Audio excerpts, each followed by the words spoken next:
m'aide à transmettre les paroles essentielles pour l'édification de son peuple.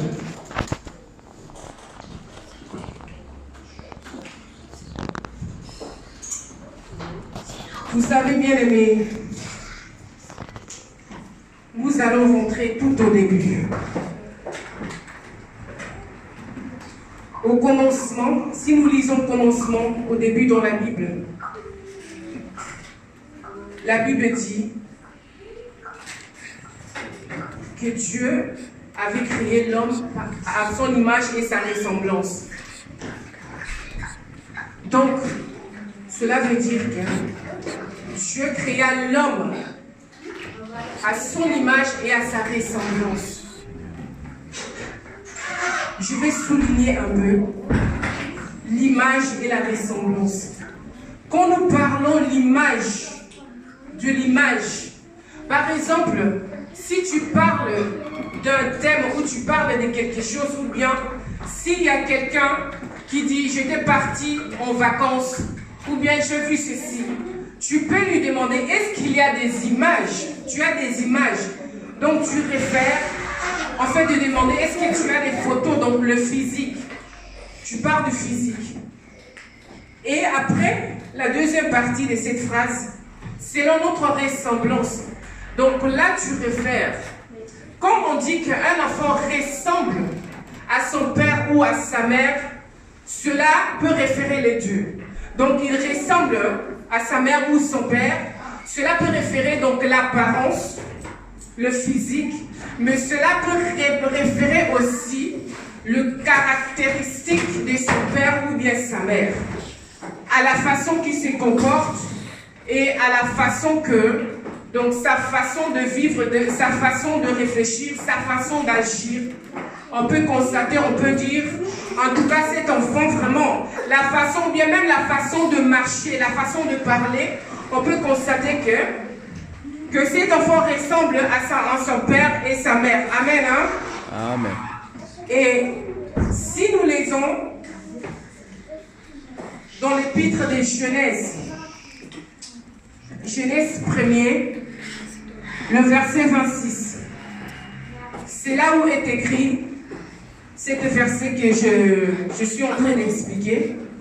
Est-ce qu'il y a quelqu'un qui peut lire dans le livre de Genèse, le premier épître, le verset 26? Si quelqu'un a trouvé, vous pouvez le lire. Genèse, le premier épître de Genèse, le verset 26.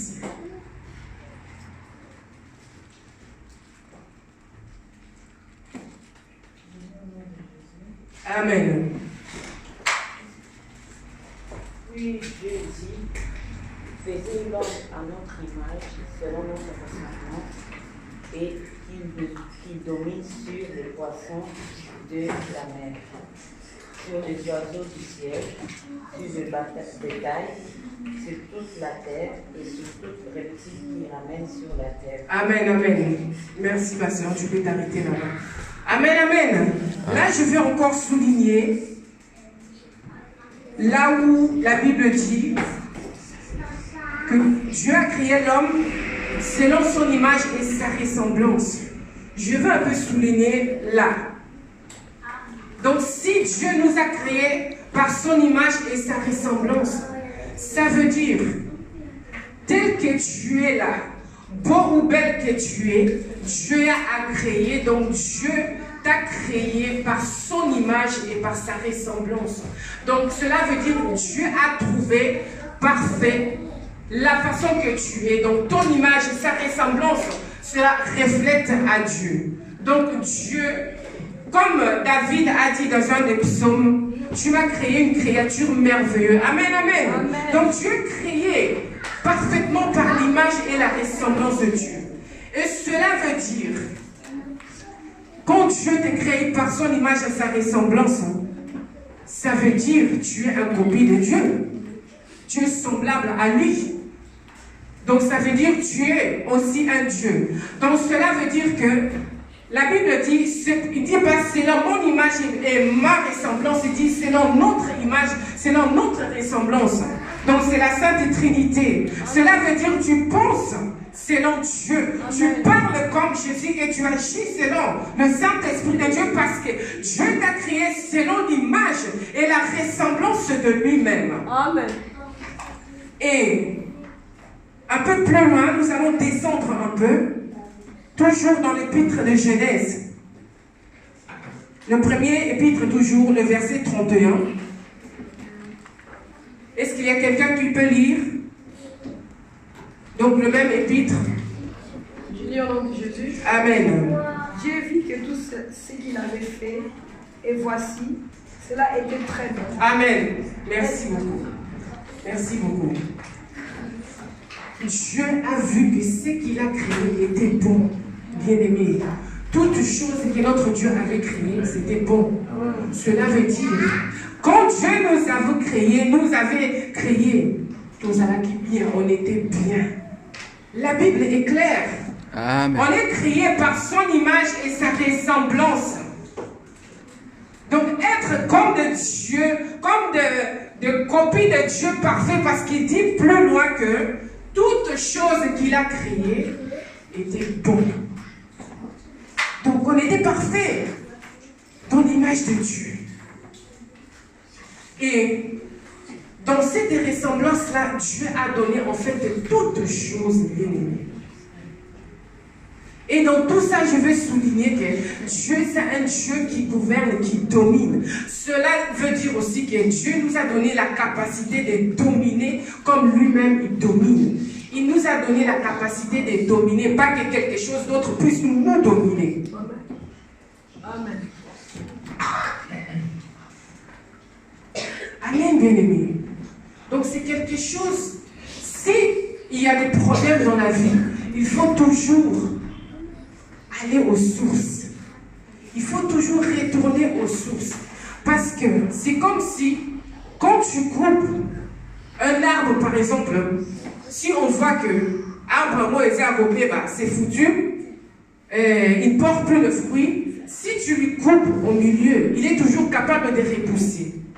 Mais il y a toujours, si tu enlèves cet arbre dans ses racines, là, il n'y a plus moyen de cet arbre de pousser encore. Donc, quand il y a des problèmes, il faut toujours rentrer dans les sources, faire les sources. Amen. Par exemple, aujourd'hui, il y a tellement beaucoup des enfants avec des problèmes mentaux, avec des problèmes de comportement. Et souvent, quand ils partent aux consultations de psychiatres, ces psychiatres essayent de plonger au plus profond de niveau pour comprendre. Donc ils cherchent, il explore pour chercher quelle est la cause de ce comportement de cet enfant. Pourquoi cet enfant se comporte-t-il de cette façon? Donc on cherche à comprendre. Et de fur et à mesure, par plusieurs séances, par plusieurs sessions de cette exploration, on retourne toujours à la source.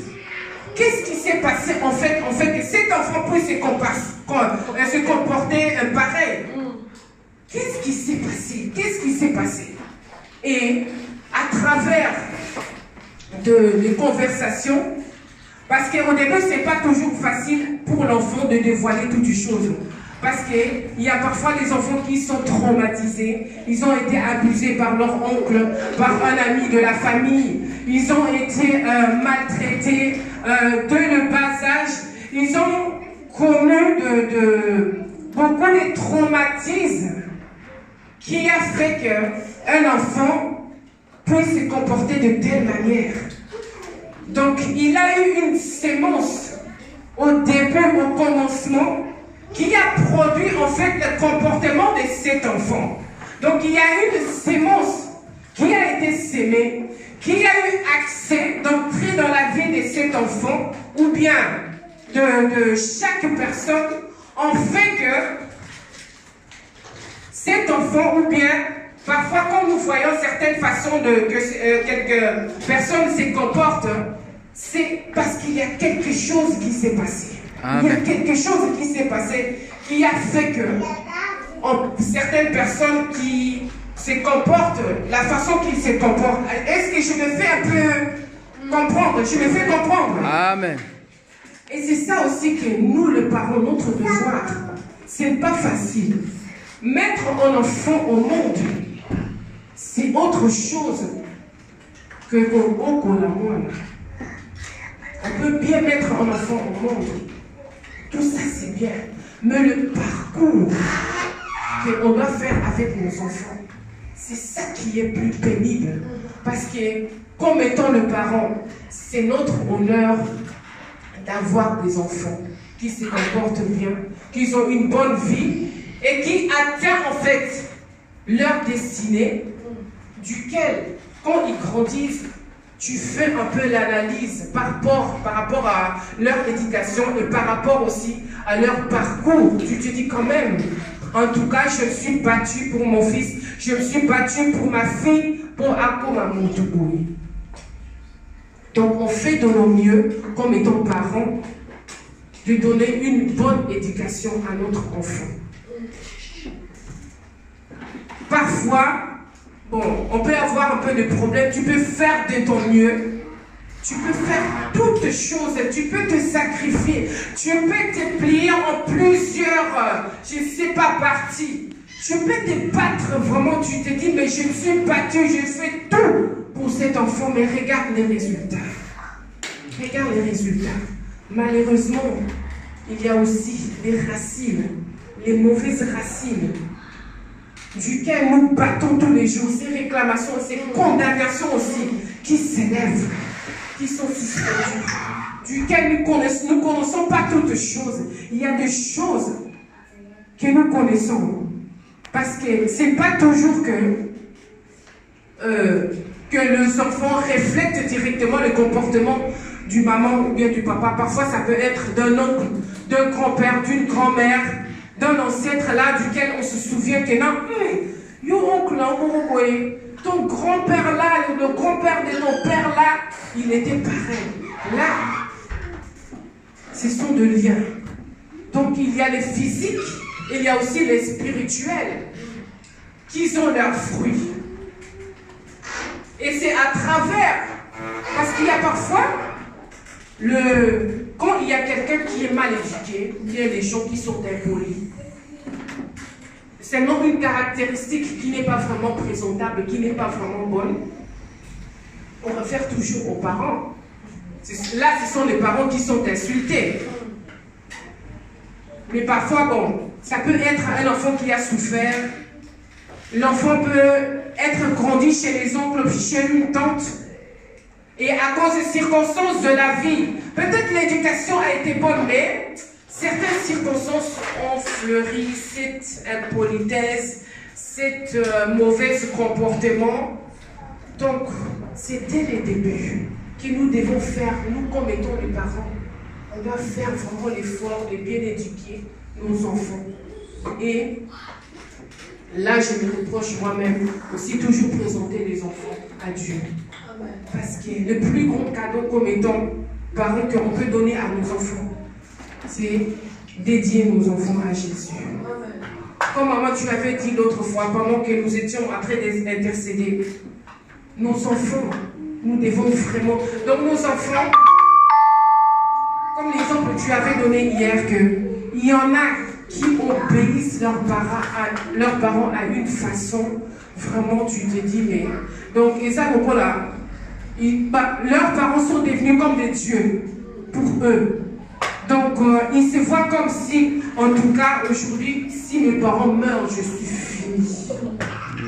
En tout cas, que Dieu nous aide, que nos enfants puissent s'attacher plus à Jésus. Amen. Parce que nous sommes que le canal que Dieu permet de leur aider, de leur soutenir. Mais le vrai, si je peux le dire, mon beau c'est Jésus. C'est lui qui peut, en fait, compléter la vie de nos enfants. C'est lui qui peut compléter les vides. Parce que, comme on est en train de parler aussi des enfants qui sont un peu traumatisés, qui ont eu des problèmes dans leur enfance, nous, on peut peut pas le réparer. Donc, on ne peut pas manger les psychiatres. On peut essayer de parler avec nos enfants. Mais parfois, ils ne nous dévoilent pas toujours toutes choses. Parce qu'ils croient que, même si je dis, est-ce que mes parents ont la capacité de m'aider? Est-ce qu'ils vont me comprendre? Mais Jésus comprend tout. Ils sont leur douleur. Il connaît toutes choses qui rongent le cœur de nos enfants. C'est vraiment quelque chose. De ce côté-là, je me reproche. Je veux vraiment, je dois, c'est un devoir de chacun de nous, comme étant parents chrétiens, de présenter nos enfants le plus que possible à Jésus, de permettre à nos enfants de passer plus de temps que possible dans la présence de notre Dieu. Amen, amen. Amen. Alléluia, merci Jésus. Amen. Merci Seigneur. Bien-aimé, notre Seigneur Jésus, bien sûr, lui il est Dieu. C'est l'image de la perfection. C'est l'image de la perfection. Et je vais vous demander, dans la Bible, les fruits de l'esprit, il y en a 9. Mais parfois, quand on nous demande, est-ce que tu peux témoigner le bien de quelqu'un? Souvent, dans les interviews, quand on demande s'il y a quelqu'un qui est décédé, on lui demande quels sont les bons souvenirs ou quelles sont les bonnes caractéristiques de cette personne. Quelle mémoire as-tu de cette personne? En tout cas, c'est difficile que ces témoins puissent atteindre à 5 bonnes caractéristiques. Mais regarde notre Seigneur à 9. Donc cela réfère encore à la perfection. Comment notre Dieu, il est parfait. Et comme notre frère Fabrice avait dit la fois passée, de fur et à mesure que tu approches tout près de quelqu'un, tu apprends à connaître la personne. Tu vas savoir que non, cette personne se comporte de telle façon, cette personne réfléchit de cette façon, cette personne, dans cette circonstance ou pendant ce moment, il peut agir ainsi. Je vous encourage, bien-aimés. Je parle aussi à nous-mêmes. Nous avons la perfection qui est notre Seigneur Jésus-Christ. L'exemple parfait. C'est lui qui a commis le sacrifice parfait, qui nous montre l'amour parfait, qui fait que des choses parfaites. Nous devons plus s'accrocher à Jésus, parce qu'il est la perfection. Et regarde Dieu qui avait créé toutes choses dans sa perfection. Adam et Ève, ils étaient dans la perfection. Dieu était content de sa création. Le jardin d'Éden était parfait. Adam, il était parfait. Et l'autorité que Dieu avait donnée à Adam, Adam, il y avait la capacité de nommer les animaux. Il avait cette capacité, cette autorité-là. Tout était parfait. Tout était bon. Dieu avait créé toutes choses bonnes, bien-aimés. Mais ce qui est aussi important, bien-aimés, parfois, l'entourage aussi peut influencer notre comportement. Si tu n'es pas stable, si tu n'es pas forte, comme on dit, il y a toujours au milieu de gens, en fermant, on dit un rotonabon. Cette pomme pourrie, c'était le diable qui était le pourri entre le parfait. Parce que Dieu, il avait créé tout parfait. Mais il y avait quelque chose, cette pourriture-là, qui est en train de chercher. Là où entrer pour détruire la perfection, bien-aimé. Bien-aimé, faisons encore gaffe dans ton entourage. Si tu vois une pourriture dans ton entourage, bien-aimé, c'est pas bon. C'est pas bon. Cette pourriture, il faut l'éloigner. Parce que si la pourriture t'atteint, Il va commencer aussi, si tu n'es pas forte, ou bien si tu ne discernes pas, cette pourriture peut t'atteindre tout doucement. Tu vas voir, tu peux commencer à réfléchir différemment par rapport à ce que tu étais. Or qu'en réalité, ce n'est pas toi. Fouillez des pourritures, donc des entourages pourris, bien-aimés. Tu es parfait, Dieu t'a créé parfait, avec toutes choses parfaites. Maquette naïo, les a parfaits. Ton maquette est parfaite, bien-aimé. Notre maquette est parfaite. Dieu a créé toutes choses parfaites. Mais il y a des choses qui ont pénétré nos vies, qui ont changé. C'était perfection de notre Père. C'était perfection divine de la part de notre Dieu bien-aimé. Parfois ça fait mal. Parfois ça fait mal. De voir. Parfois quand je lis ces versets, en tout cas ça fait mal. Dieu qui a tant fait toutes choses dans sa perfection bien-aimé. Mais nous aussi nous sommes victimes. Tout ça peut être victime. Mais Jésus est là. Le Saint-Esprit de Dieu, il est là, bien-aimé.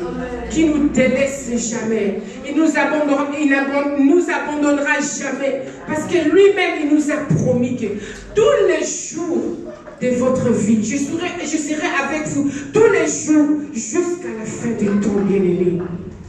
Et si le Maître dit ceci, il sait pourquoi. Il sait pourquoi. Il sait que nous avons besoin de lui. Il sait, il connaît, il sait que nous sommes faibles. Il sait que ma main est côté. Amen. Mais il est au contrôle de toutes choses. Parce que ma main est côté. Et fou comme il a Yesu. Donc il est capable. Il y a la pourriture tout autour de nous.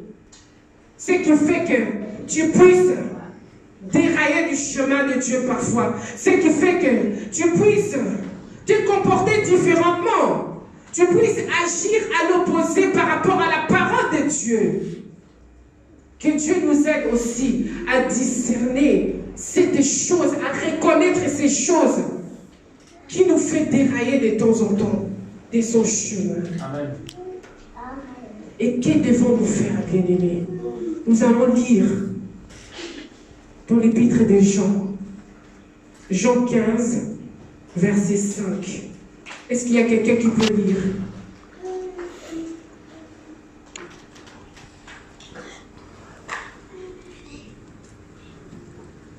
Jean 15, le verset 5. Amen. Je suis le sec. Vous êtes les sarments. Celui qui demeure en moi et en qui je demeure porte beaucoup de fruits. Amen. Sans moi, vous ne pouvez rien faire. Si quelqu'un ne demeure pas en moi, il est jeté dehors. Comme le sarment, il sèche. Puis on l'amasse, le sarment, on les jette au feu et il brûle. Amen. Amen. Voilà, bien aimé, la réponse. C'est clair. Jésus, il nous demande de demeurer en lui. Demeurer, cela souligne que nous devons rester en lui. Que nous devons lire la parole de Dieu. Que nous devons creuser dans le plus profond que possible pour chercher les secrets de l'évangile, pour chercher la face de Dieu, pour chercher qui est Jésus réellement, quelles sont la richesse de la parole de Dieu. Demeurer en Jésus-Christ. Oui, nous poser des questions parce qu'il est notre Père aussi. Nous devons aussi poser des questions à Dieu. On peut lui poser toutes sortes de questions. Il ne va pas nous condamner, il ne va pas nous dire, mais c'est quelle question bête ou c'est quel genre de questions que tu me poses? Non.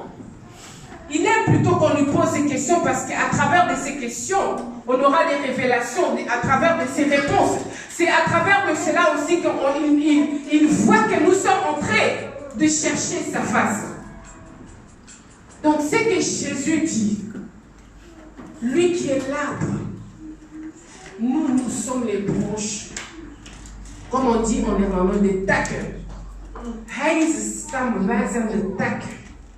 Donc c'est le stam là qui fait mourir, qui fait fleurir les tacs là, les branches là, de toutes choses utiles qu'il faut, qu'il demande, afin que le tac là puisse résister.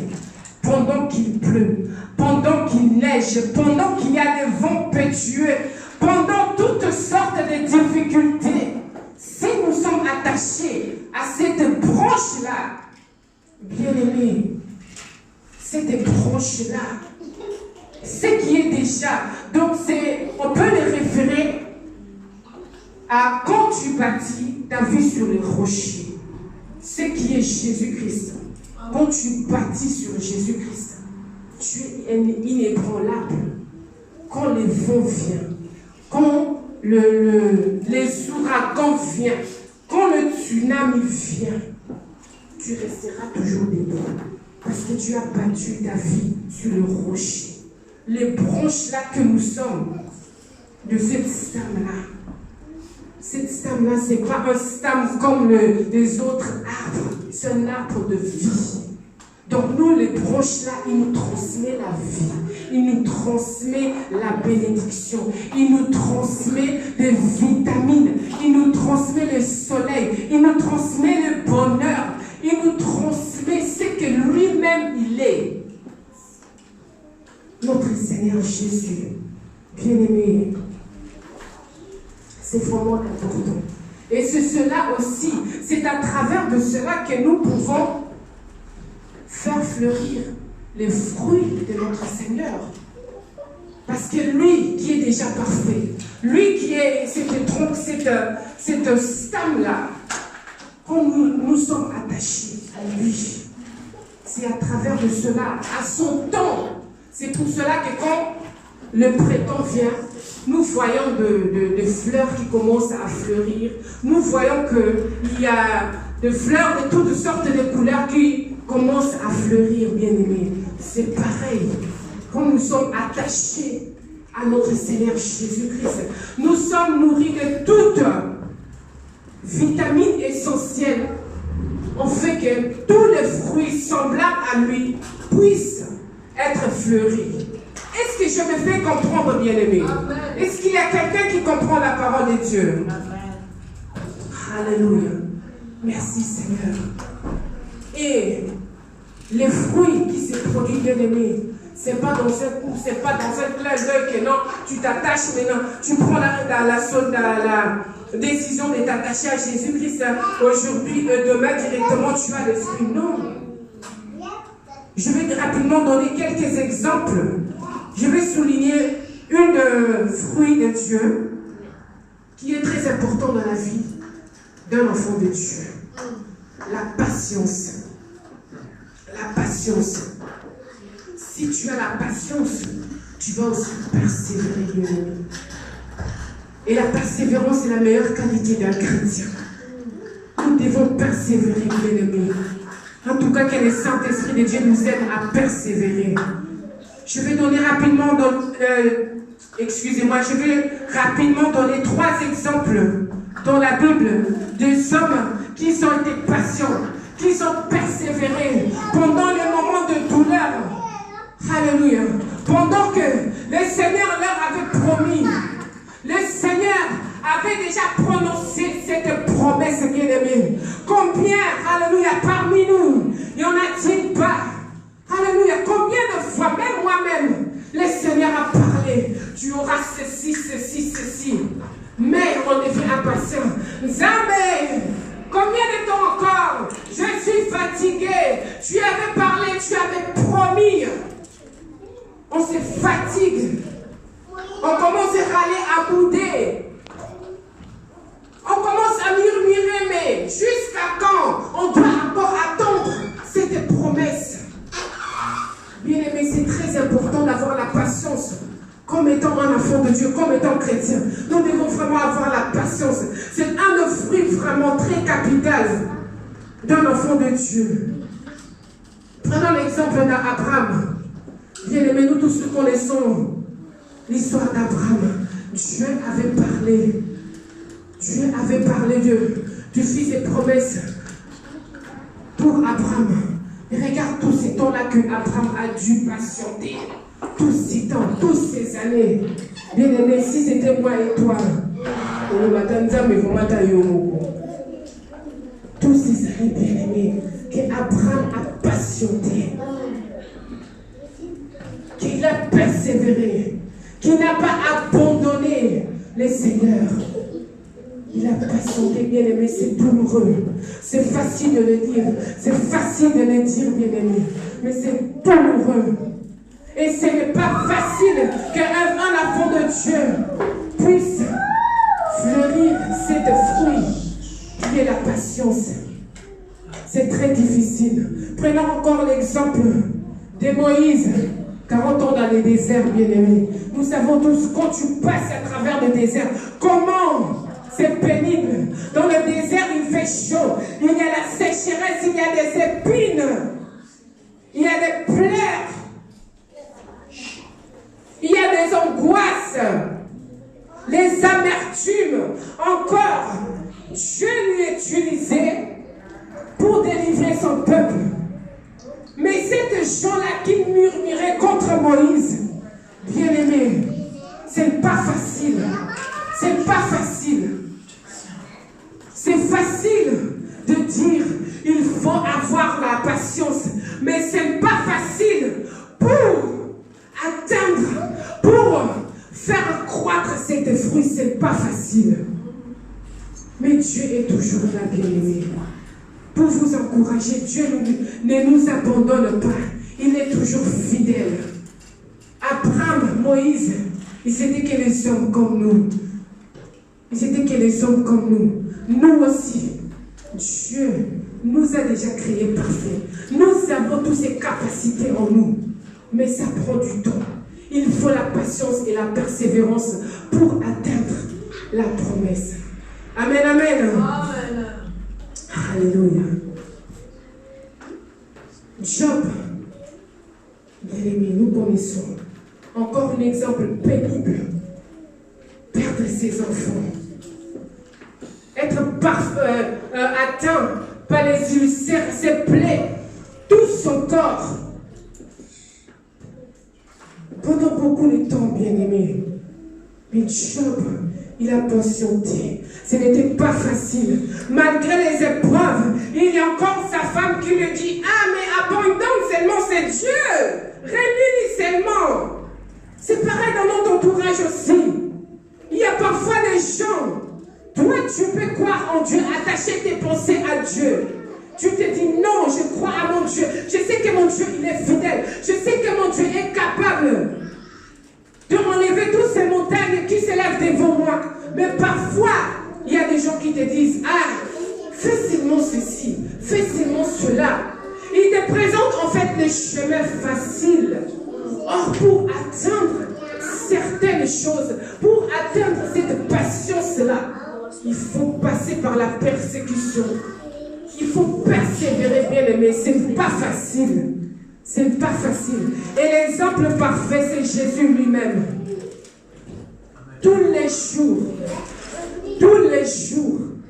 avec nos failles, avec nos fautes, avec nos horreurs, tous les jours, les péchés que nous commettons. Voici notre avocat invisible qui plaide à tout moment pour nos causes, tout près du Père. Bien-aimé, c'est lui l'exemple parfait. Je donne un exemple à moi-même, de moi-même. Quand j'étais encore à l'internat, c'était plus, bien-aimé, il tardait toujours. J'attendais toujours cette bus, mais pendant que je leur annonçais que je devais attendre 15 minutes, mais ils venaient toujours en retard. Je vais attendre parfois pendant 50 minutes. Donc, attendre ces bus, ça m'a aussi formé. Je peux dire quand même, je suis une personne un peu patiente. Et j'ai passé par certaines choses. Cette bus-là, c'est une parenthèse seulement. Beaucoup de circonstances dans ma vie m'ont amené à être patiente. Et bien aimé, ce n'est pas facile. Ce n'est pas facile. mais Dieu m'a aidé. Et s'il l'a fait dans la Bible, s'il l'a fait pour moi, il va le faire pour chacun de nous. Parce que c'est un Dieu lui-même qui est passionné. Il nous a créés parfaits. Et c'est ça qu'il désire aussi de notre part, que nous devons être. Amen, amen. Bien-aimés, je vous encourage. Je vous encourage. Bien-aimés, ce n'est pas facile. Mais ce qui n'est pas facile, ce n'est pas impossible. C'est faisable. C'est possible, bien-aimés. C'est possible. À travers de chaque circonstance, le Seigneur, il sait la situation duquel tu es en train de passer. Et à travers de cela, il y aura un fruit qui va se présenter. Et cet fruit te sera utile pour ta destination, bien-aimé. Je t'encourage de persévérer. Je t'encourage de t'attacher à Jésus. Parce que tu es une branche duquel il va transmettre l'essentiel, en fait que toi tu puisses fleurir ces fruits qui sont semblables à lui. Amen. Que Dieu vous bénisse. Amen. Amen. Amen.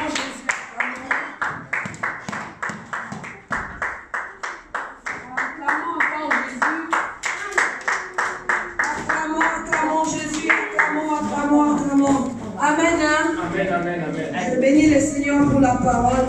Comme ma maman Sarah a dit, il y a des fois les circonstances de la vie, les choses auxquelles on a passé, peut avoir, peut jouer sur notre comportement ou sur notre caractère. Mais comme elle vient de dire, elle nous a encouragés de vraiment désirer à ressembler à Jésus. De ressembler au caractère de Jésus. Que ce ne soit pas ce qu'on a vécu ou ce qu'on a au quotidien, que ça puisse nous diriger comment nous devons nous comporter ou comment on doit être. Parce qu'on voit des gens, il y a des fois des gens, ils étaient des gens très calmes, mais à travers des choses qui se sont passées dans sa vie, tu vois que ça devient une personne qui nous dit « Ah, ça a un caractère macasse ». Moi, je vais nous encourager que notre caractère, notre comportement, nous devons nous attacher à Jésus sur cette branche-là pour être comme lui, afin de fleurir ces fruits-là. Car si nous sommes attachés à Jésus, on sera comme lui. On aura le même caractère que lui. Amen. Hein? Je bénis le Seigneur pour sa servante qui se remplit encore de beaucoup d'onction afin de nous parler encore. Amen. Hein? Sans plus tarder, nous allons amener nos offrandes. Si tu as préparé ton offrande,